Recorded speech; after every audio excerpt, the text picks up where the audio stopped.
Praise the Lord. Hallelujah. സ്തോത്രം സ്തോത്രം സ്തോത്രം. കർത്താവിൻ്റെ അതിപരിശുദ്ധമായ തിരുനാമം ഈ അനുഗ്രഹിക്കപ്പെട്ട പ്രഭാതത്തിൽ വാഴ്ത്തപ്പെടുമാറാകട്ടെ. പ്രിയപ്പെട്ട ദൈവമക്കളെ, നമുക്ക് ഒരുമിച്ച് വീണ്ടും ഈ പ്രഭാതത്തിൽ കർത്തൃസന്നിധിയിലേക്ക് അടുത്തു വരുവാൻ സർവശക്തനായ നമ്മുടെ പിതാവ് നമുക്ക് ഒരുക്കി തന്ന നല്ല പ്രഭാതത്തിനായിട്ട് സ്തോത്രം. 2020 ഡിസംബർ മാസം 17 വ്യാഴാഴ്ച പ്രഭാതത്തിൽ നമ്മുടെ കർത്താവിനെ ആരാധിക്കുവാൻ, കർത്താവിനെ സ്തുതിക്കുവാൻ, കർത്താവിന് മഹത്വം കൊടുക്കുവാൻ, കർത്താവിനെ പുകഴ്ത്തുവാൻ, രാജാതി രാജാവിനെ ആരാധിക്കുവാൻ, കർത്താവിനെ സ്തുതിക്കുവാൻ, ഏകനായി മഹാത്ഭുതങ്ങളെ ചെയ്യുന്ന നമ്മുടെ കർത്താവിനെ ആരാധിക്കുവാൻ തക്കവണ്ണം നമ്മുടെ ജീവിതത്തിൽ ലഭിച്ചിരിക്കുന്ന നല്ല അവസരങ്ങൾക്കായിട്ട് നമുക്ക് നന്ദി നിറഞ്ഞ ഹൃദയത്തോടെ കർത്താവിന് സ്തോത്രം ചെയ്യാം. കൈകളെയൊക്കെ ഉയർത്തി കർത്താവിന് നന്ദി പറഞ്ഞാണ്ട് ഹല്ലേലൂയ. സ്തോത്രം സ്തോത്രം സ്തോത്രം സ്തോത്രം സ്തോത്രം സ്തോത്രം സ്തോത്രം. കഴിഞ്ഞ പകൽക്കാലം മുഴുവൻ നമ്മുടെ കർത്താവ് നമ്മളെ കാത്തു പരിപാലിച്ചു. കർത്താവിന് നന്ദി പറഞ്ഞ് ഹല്ലേലൂയ. സ്തോത്രമപ്പ സ്തോത്രമപ്പ സ്തോത്രമപ്പ. കൈപിടിച്ച് നടത്തിയ കർത്താവിൻ്റെ കൃപകൾക്കായിട്ട് സ്തോത്രം പറഞ്ഞ് സ്തോത്രം. ഉള്ളങ്കയിൽ വരച്ച ദൈവകൃപയ്ക്കായിട്ട് സ്തോത്രം ചെയ്തേ. ആമേൻ. അനർത്ഥങ്ങൾ വരാമായിരുന്നു, വീഴ്ചകൾ വരാമായിരുന്നു, പ്രതിസന്ധികൾ വരാമായിരുന്നു. എല്ലാത്തിൽ നിന്നും നമ്മളെ താങ്ങി നടത്തിയ ദൈവത്തിൻ്റെ കൃപകൾക്കായി സ്തോത്രം പറഞ്ഞാട്ടെ. സ്തോത്രം സ്തോത്രം സ്തോത്രം സ്തോത്രം സ്തോത്രം കർത്താവേ സ്തോത്രം. അതുപോലെ കഴിഞ്ഞ രാത്രി നല്ല ഉറക്കം തന്നതിന് കർത്താവിന് സ്തോത്രം പറഞ്ഞ് അനേകർക്ക് ഉറങ്ങാൻ കഴിയാതെ പോയപ്പോൾ കൃപയാൽ കർത്താവ് നമുക്ക് നല്ല ഉറക്കം തന്ന് അനുഗ്രഹിച്ചതോർത്ത് കർത്താവിന് സ്തോത്രം പറഞ്ഞാട്ടെ. ഹല്ലേലൂയ. സ്തോത്രം പിതാവേ സ്തോത്രം പിതാവേ സ്തോത്രം പിതാവേ സ്തോത്രം. കാലത്ത് നമ്മളെ ഉണർത്തിയ കർത്താവിൻ്റെ വിശ്വസ്തതയ്ക്കായിട്ട് നന്ദി പറയാം. ആമേൻ. കൃപയാൽ നമ്മളെ ദൈവം ഉണർത്തി ആരോഗ്യത്തോടെ സൗഖ്യത്തോടെ സന്തോഷത്തോടെ കർത്താവ് നമ്മളെ എഴുന്നേൽപ്പിച്ചല്ലോ. ആ വലിയ കൃപകൾക്കായിട്ട് കർത്താവിന് സ്തോത്രം പറ. ആ വലിയ സ്നേഹത്തിനായിട്ട് കർത്താവിന് സ്തോത്രം പറ. ഹല്ലേലൂയ. കർത്താവേ, അങ്ങ് ഞങ്ങളെ ഉണർത്തിയതിനായിട്ട് സ്തോത്രം സ്തോത്രം സ്തോത്രം. ഈ പകൽക്കാലം നമ്മളെ ജയകരമായി നടത്തുന്ന ദൈവത്തിൻ്റെ വിശ്വസ്തതയ്ക്ക് നന്ദി പറഞ്ഞാട്ടെ.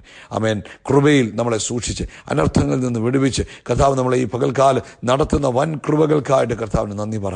ഹല്ലേലൂയ. യഹോവ നല്ലവനല്ലോ, അങ്ങയുടെ ദയ എന്നേക്കുമുള്ളത്. സങ്കീർത്തനക്കാരൻ 105 സങ്കീർത്തനങ്ങളിൽ ഇങ്ങനെ പറയുന്നു: യഹോവയ്ക്ക് സ്തോത്രം ചെയ്യുവീൻ, തൻ നാമത്തെ വിളിച്ചപേക്ഷിപ്പീൻ, അവൻ്റെ പ്രവൃത്തികളെ ജാതികളുടെ ഇടയിൽ അറിയിപ്പീൻ. 3 കാര്യങ്ങളാണ് പറയുന്നത്. 1 സ്തോത്രം ചെയ്യേ, 2 വിളിച്ചപേക്ഷിക്ക്, 3 അറിയിക്ക്. ഹല്ലേലൂയ. 1 കർത്താവിനെ സ്തോത്രം ചെയ്യാൻ പറയുന്നു, 2 കർത്താവിനെ വിളിച്ചപേക്ഷിക്കാൻ പറയുന്നു, 3 കർത്താവിൻ്റെ പ്രവൃത്തികളെ ജാതികളുടെ ഇടയിൽ അറിയിപ്പീൻ. അടുത്തത് 2ാം ഭാഗം: അവന് പാടുവീൻ കീർത്തനം, അവന് കീർത്തനം പാടുവീൻ, അവൻ്റെ സകല അത്ഭുതങ്ങളെക്കുറിച്ച് സംസാരിപ്പീൻ. അവിടെയും പറയുന്നു അവൻ 3 കാര്യങ്ങൾ. 1 പാടാൻ പറയുന്നു, 1 കീർത്തനം പാടാൻ പറയുന്നു, 3 അവൻ്റെ സകല അത്ഭുതങ്ങളെയും കുറിച്ച് സംസാരിപ്പാൻ പറയുന്നു. 3ാമത്തെ ഭാഗ്യം: അവൻ്റെ വിശുദ്ധ നാമത്തിൽ പ്രശംസിപ്പീൻ, യഹോവയെ അന്വേഷിക്കുന്നവരുടെ ഹൃദയം സന്തോഷിക്കട്ടെ, യഹോവയും അവൻ്റെ ബലത്തെയും തിരവീൻ, അവൻ്റെ മുഖത്തെ ഇടവിടാതെ അന്വേഷിപ്പീൻ. അതായത് ദൈവത്തിൽ ആശ്രയിക്കാൻ, കർത്താവിൻ്റെ ബലത്തിൽ ആശ്രയിക്കുവാൻ, കർത്താവിൻ്റെ മുഖത്തോട്ട് നോക്കിയിരിക്കുവാനാണ് പറയുന്നത്. ഹല്ലേലൂയ. ഇന്ന് പ്രഭാതത്തിൽ ഏത് വിഷയമാണോ കർത്താവിൻ്റെ മുഖത്തോട്ട് നോക്കിയാട്ടെ, അവൻ്റെ ബലത്തിൽ ആശ്രയിച്ചാട്ടെ, അവൻ്റെ ശക്തിയിൽ ആശ്രയിച്ചാട്ടെ. വിടുവിപ്പാൻ നമ്മുടെ കർത്താവ് മതിയായവന്. ആമേൻ.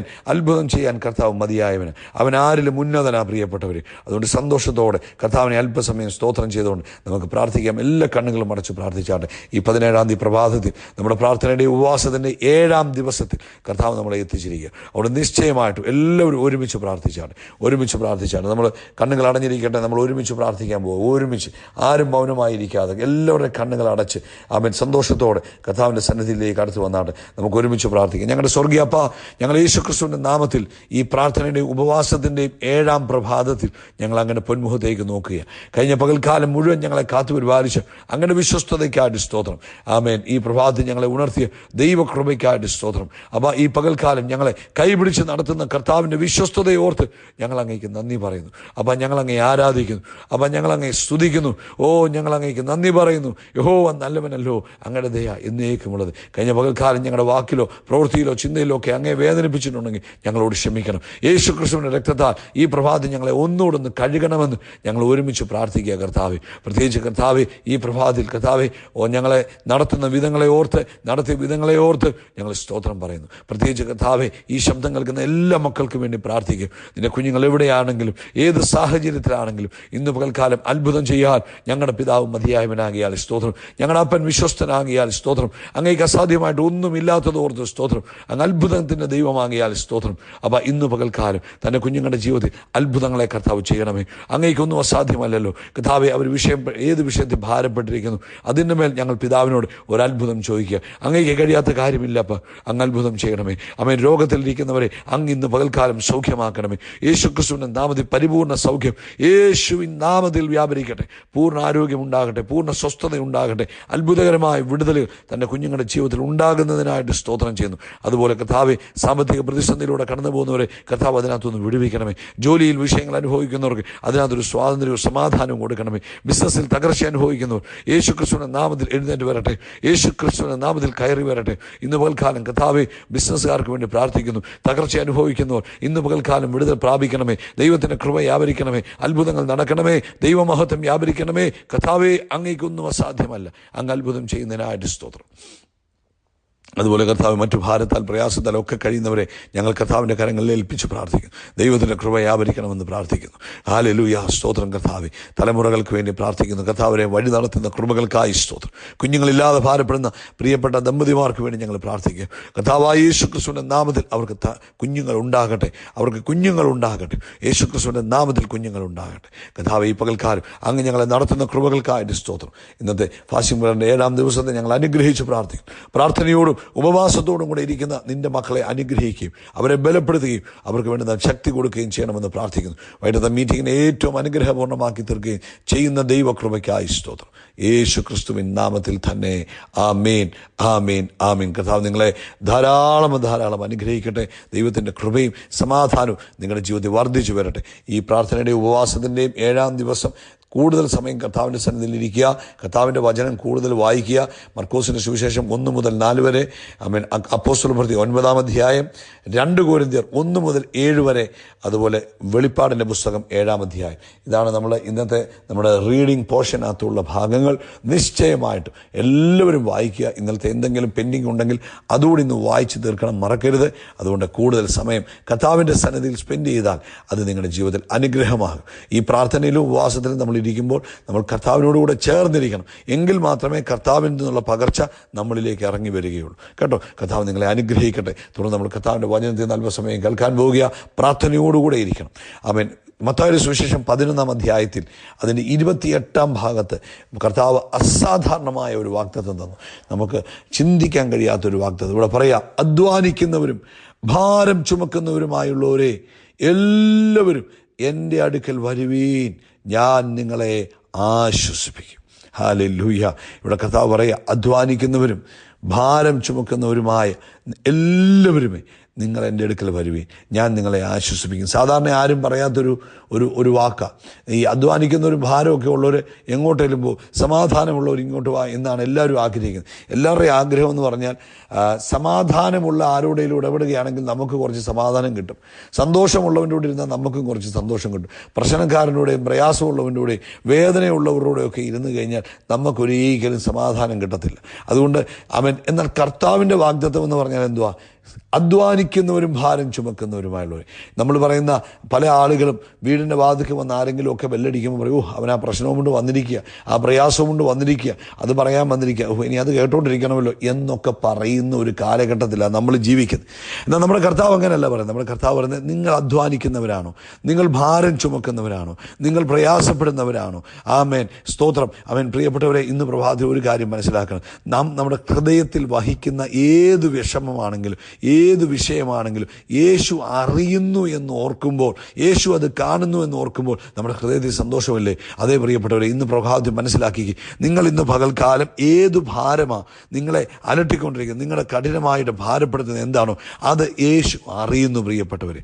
ആമേൻ. നിങ്ങളുടെ കുടുംബത്തെക്കുറിച്ച് നിങ്ങൾ ചിന്തിച്ചുകൊണ്ടിരിക്കുന്ന ചിന്തകൾ, അവൻ ആശങ്കകൾ എന്താണോ അത് കർത്താവിന് നല്ലവണ്ണം അറിയാം. നിങ്ങളുടെ ശരീരത്തിലെ അസ്വസ്ഥതയുമായിട്ടുള്ള ബന്ധത്തിൽ നിങ്ങൾ ഭാരപ്പെട്ടിരിക്കുന്നത് അത് കർത്താവിന് നല്ലവണ്ണം അറിയാം.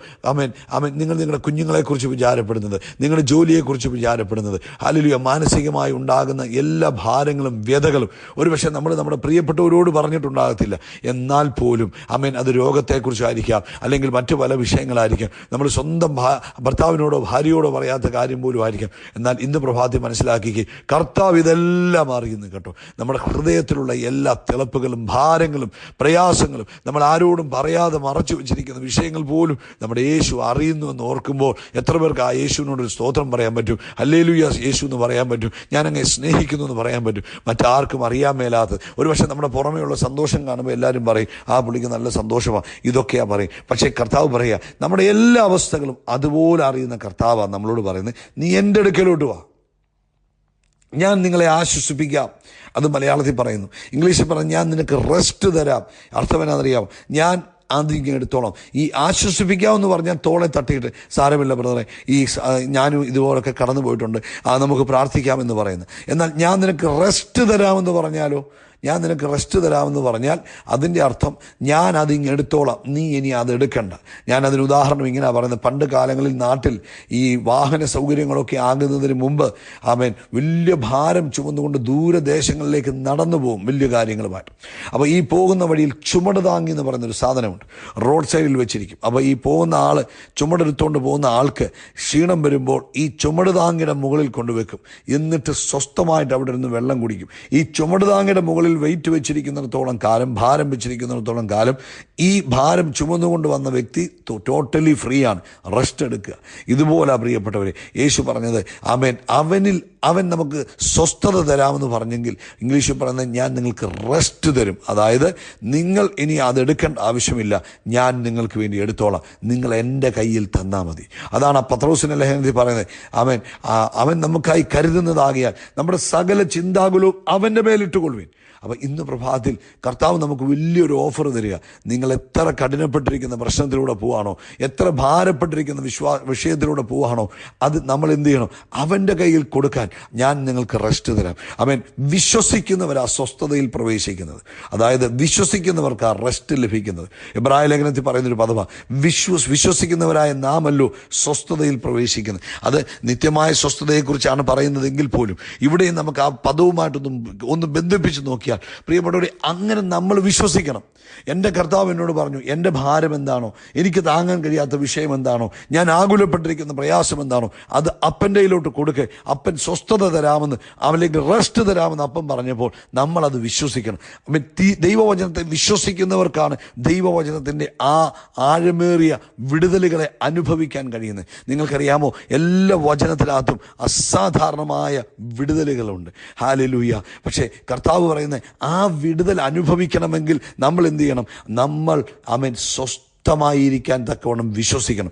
എനിക്കായി കരുതുന്ന ദൈവമുണ്ട്, എൻ്റെ വിഷയത്തിൽ ഇടപെടുന്ന കർത്താവുണ്ട്, എൻ്റെ ഭാരത്തെ നീക്കാൻ കഴിവുള്ള കർത്താവുണ്ട് എന്ന് വിശ്വസിച്ചിട്ട് എൻ്റെ ഭാരം ഞാൻ അവൻ്റെ മേൽ കൊടുക്കാതെ, ചുമട് താങ്ങി വഴി നിൽക്കുന്നത് കണ്ടതുകൊണ്ട് ചുമടെടുത്തുകൊണ്ട് പോകുന്ന ആളിന് റെസ്റ്റ് കിട്ടത്തില്ല. വിശ്വാസത്തോടെ ചുമട് താങ്ങിയുടെ മുകളിൽ എടുത്തുകൊണ്ട് വന്ന ചുമട് വെച്ച് കഴിഞ്ഞിട്ട് മാറി, ചുമടെ പിടിക്കാതെ മാറിയിരിക്കുമ്പോഴാണ് ചുമടെടുത്തുകൊണ്ട് വന്ന ആളിന് സമാധാനവും സ്വസ്ഥതയും ആശ്വാസവും കിട്ടുന്നത്. അങ്ങനെയെങ്കിൽ ഇന്ന് പകൽക്കാലം ഞാൻ നിങ്ങളുടെ ചുമക്കാൻ കുഞ്ഞെ, നിങ്ങൾ എൻ്റെ അടുക്കലോട്ട് കൊണ്ടുപോവാ. നിങ്ങളുടെ ഭാരം എന്താ, നിങ്ങളുടെ പ്രയാസം എന്തുവാ, നിങ്ങളുടെ ഭാരം എന്തുവാ, നിങ്ങളുടെ ബുദ്ധിമുട്ട് എന്തുവാ, അത് എൻ്റെ കയ്യിൽ താ. ഞാൻ നിങ്ങൾക്ക് വേണ്ടി ചുമന്നോളാമെന്ന് കർത്താവ് പറയുമ്പോൾ ഈ ജീവിതയാത്രയിൽ നമ്മൾ ചുമക്കേണ്ട ആവശ്യമില്ല. ഒരു പക്ഷേ നിങ്ങൾ പറയും, കർത്താവിൻ്റെ ദാസനെ, നിങ്ങൾക്കറിയത്തില്ല ഞാൻ കടന്നു പോകുന്ന പ്രശ്നം എന്നാണ്. ഹല്ലേലൂയ, സ്തോത്രം. ഞാൻ ചുമക്കുന്ന വിഷമം എത്രമാത്രം വലുതാന്ന് നിങ്ങൾക്കറിയത്തില്ല. പക്ഷേ കർത്താവ് പറയുന്നൊരു കാര്യമുണ്ട്, ആ വലിയ ഭാരമാണോ അത് കർത്താവിൽ നിന്നുള്ളതല്ലേ. കർത്താവ് എൻ്റെ മുഖം ലഘുവ. കർത്താവ് ഒരിക്കലും നമുക്ക് താങ്ങാൻ കഴിയാത്ത ഭാരം തരത്തില്ല, താങ്ങാൻ കഴിയാത്ത ഭാരം അനുവദിക്കത്തില്ല. പിന്നെ ഏത് ഭാരമാണെങ്കിലും കർത്താവിൻ്റെ വാഗ്ദത്തമുണ്ട്. ഹല്ലേലൂയ, സ്തോത്രം സ്തോത്രം സ്തോത്രം. എന്തുവാ? അവൻ്റെ കയ്യിൽ കൊടുത്തേക്കാൻ. അതുകൊണ്ട് ഇന്ന് പ്രഭാതത്തിൽ പ്രിയപ്പെട്ട ദൈവമക്കളെ, നിങ്ങൾ ചുമന്നുകൊണ്ടിരിക്കുന്ന പ്രശ്നം എന്താ, നിങ്ങളെ ഭാരപ്പെടുത്തിക്കൊണ്ടിരിക്കുന്ന വിഷയം എന്തോ, നിങ്ങളുടെ പ്രയാസം എന്തോ, വിശ്വാസ കണ്ണുകൊണ്ട് കർത്താവ് കൈ നീട്ടി നിൽക്കുന്നു എന്ന് കണ്ടിട്ട് അതെടുത്ത് കർത്താവിൻ്റെ കയ്യിലോട്ട് കൊടുത്തിട്ട് അങ്ങോട്ടൊന്ന് മാറിയിരുന്ന് സ്വസ്ഥമായിക്ക്. എൻ്റെ ജീവിതത്തിൽ എനിക്ക് എൻ്റെ പ്രശ്നങ്ങൾ വരുമ്പോൾ, മുന്നിൽ പ്രയാസങ്ങൾ വരുമ്പോൾ, ഭാരങ്ങൾ വരുമ്പോൾ, ചലഞ്ചസ് വരുമ്പോൾ ഞാൻ ചെയ്യുന്നൊരു കാര്യം, കർത്താവേ അങ്ങ് പറഞ്ഞിട്ടുണ്ട്, നിൻ്റെ ഭാരം എൻ്റെ മേൽ വെക്ക്, നീ എന്താവശ്യം വന്നാലും പ്രാർത്ഥിക്കാൻ പറഞ്ഞിട്ടുണ്ട്. ഈ വചനങ്ങൾ അങ്ങോട്ട് പറഞ്ഞിട്ട് ഞാൻ എന്നാ ചെയ്യുമെന്നറിയും, ഇതെടുത്ത് കയ്യിലോട്ട് കൊടുക്കും. എന്നിട്ട് പറയും, ഇനി ഞാൻ തിരിച്ചെടുക്കുന്നില്ല, ഞാൻ സ്വസ്ഥനാകുക, അങ്ങ് പറഞ്ഞതുകൊണ്ട് ഞാൻ അങ്ങേ ഏൽപ്പിക്കുക. പ്രിയപ്പെട്ടവരെ, അസാധാരണമായൊരു സമാധാനമാണ് ആ സമയത്ത് ദൈവമക്കളെ നമ്മുടെ അകത്തേക്ക് വരുന്നത്. അതുകൊണ്ട് ഇന്ന് പ്രഭാതത്തിൽ നിങ്ങൾ എന്ത് വിഷയത്തിലാണ് ഭാരപ്പെടുന്നത്, നിങ്ങളുടെ വിഷയം വലിയതായിക്കോട്ടെ, ഭയങ്കര വലുതായിക്കൊണ്ട്. കർത്താവ് പറയുന്നൊരു കാര്യമുണ്ട്, ആകാശവും ഭൂമി ഉണ്ടാക്കിയ കർത്താവിന് അസാധ്യമായ വല്ല കാര്യമുണ്ടോ? നിങ്ങൾ ആ വിഷയം ഒന്ന് കയ്യിലോട്ട് കൊടുത്തിട്ട് അവൻ നല്ല ചുമട് താങ്ങിയായി. അവൻ നിങ്ങൾ കർത്താവോട് എടുക്കേണ്ട ആവശ്യമില്ല കേട്ടോ, നിങ്ങളും കർത്താവും കൂടെ എടുക്കേണ്ട. ചിലരുടെ പരിപാടി അങ്ങനെ, കർത്താവ് ഞാനോട് കൈകാര്യം ചെയ്യാൻ. നോ, അത് കർത്താവ് ആഗ്രഹിക്കുന്നില്ല. നിങ്ങൾ എൻ്റെ കൈ താന്നാ പറഞ്ഞു. അതുകൊണ്ട് നല്ല ചുമട് താങ്ങിയായി നിങ്ങളുടെ ഭാരം, പ്രയാസം, വിഷമം, ബുദ്ധിമുട്ട് എന്ത് തന്നെയാണോ അത് എടുക്കുവാൻ തയ്യാറായി യേശു നമ്മുടെ കൂടെ ഉള്ളത് കൊണ്ട് ഇന്ന് ഈ സന്ദേശം കേൾക്കുന്ന ദൈവമക്കളെ, ഉപവാസത്തിൻ്റെ 7-ാം ദിവസം സ്വസ്ഥതയുടെ ദിവസമാണ്. എന്ത് വിഷയമാണോ അവൻ വിശ്വാസത്തോടെ പിതാവിൻ്റെ കയ്യിലേക്ക് കൊടുത്തിട്ട്, ആമേൻ, അങ്ങ് പറഞ്ഞതുപോലെ ഞാൻ അങ്ങേ ഏൽപ്പിക്കുന്നു, ഞാൻ സ്വസ്ഥനാകുക എന്ന് പറഞ്ഞ് സ്വസ്ഥത അനുഭവിക്കാനാണ് കർത്താവ് വിളിച്ചത്. കർത്താവ് നമ്മളെ വിളിച്ചത് സ്വസ്ഥമായി ജീവിക്കുവാൻ. 7-ാം ദിവസം സ്വസ്ഥതയുടെ ദിവസമാണ്. നമ്മളെ വിളിച്ചത് സ്വസ്ഥമായി ജീവിക്കുവാൻ. അതുകൊണ്ട് സ്വസ്ഥത നഷ്ടപ്പെടുന്നത് എന്തുകൊണ്ടാണ്? നമ്മൾ നമ്മുടെ പ്രശ്നങ്ങളെ എടുത്തുകൊണ്ട് നടക്കുന്നുണ്ട്. കർത്താവ് പറഞ്ഞു, നിങ്ങളെ അസ്വസ്ഥതപ്പെടുത്തുന്നത് എന്തുമായിക്കോട്ടെ അതെൻ്റെ തന്നേരെ, ഞാൻ കൈകാര്യം ചെയ്യാം, തക്ക സമയത്ത് നിങ്ങൾക്ക് വിടുതൽ തന്നിരിക്കും. അപ്പം നമ്മൾ ചോദിക്കും, പാസ്റ്റർ അല്ലെങ്കിൽ ദൈവദാസ അല്ലെങ്കിൽ ബ്രദറെ, ഞാനിത് കൊടുത്തിട്ട് ഇതുവരെയും പ്രശ്നം പരിഹാരം കാണുന്നില്ലല്ലോ. ഒരു കാര്യവുമില്ല, നിങ്ങൾ കൊടുത്തു. ഇനി നിങ്ങൾ സമാധാനമായിട്ടിരിക്കും. പ്രശ്നം പരിഹരിക്കാൻ അതിനൊരു സമയം കർത്താവ് വെച്ചിട്ടുണ്ട്. ശലോമോൻ ജ്ഞാനത്തിൽ പറഞ്ഞതുപോലെ എല്ലാത്തിനും ഒരു സമയം വെച്ചിട്ടുണ്ട്. ആ സമയമാകുമ്പോൾ കർത്താവ് പരിഹരിക്കും. അതുവരെ ഒരു ദോഷവും വരാതെ സൂക്ഷിപ്പാൻ കർത്താവ് വിശ്വസ്തന്. അതുകൊണ്ട് ഇന്ന് നിങ്ങളുടെ പ്രശ്നവും ഭാരവും കർത്താവിൻ്റെ തോളിലോട്ട് വെച്ചിട്ട് സ്വസ്ഥമായിരിക്കാൻ പരിശുദ്ധാത്മാവ് ആഹ്വാനം ചെയ്യുന്നു കേട്ടോ. അവൻ ഇത് സ്വസ്ഥതയുടെ ദിവസമാണ്. വിശ്വസിക്കുന്നവരല്ലോ അവൻ്റെ സ്വസ്ഥതയിൽ പ്രവേശിച്ചത്. എന്തുകൊണ്ടാണ് സ്വസ്ഥതയില്ലാത്തത്? യേശു ക്രിസ്തുവിൽ വിശ്വാസമില്ലാത്തത്. വിശ്വാസമുള്ളവർക്ക് എന്തുകൊണ്ട്? അവർക്ക് സ്വസ്ഥതയുണ്ട്. ദൈവം നിങ്ങളെ അനുഗ്രഹിക്കട്ടെ. അവൻ കഴിവെങ്കിൽ വൈകിട്ടത്തെ മീറ്റിങ്ങിൽ പങ്കെടുക്കണം കേട്ടോ. We are shining by the power of Holy Spirit. God bless you.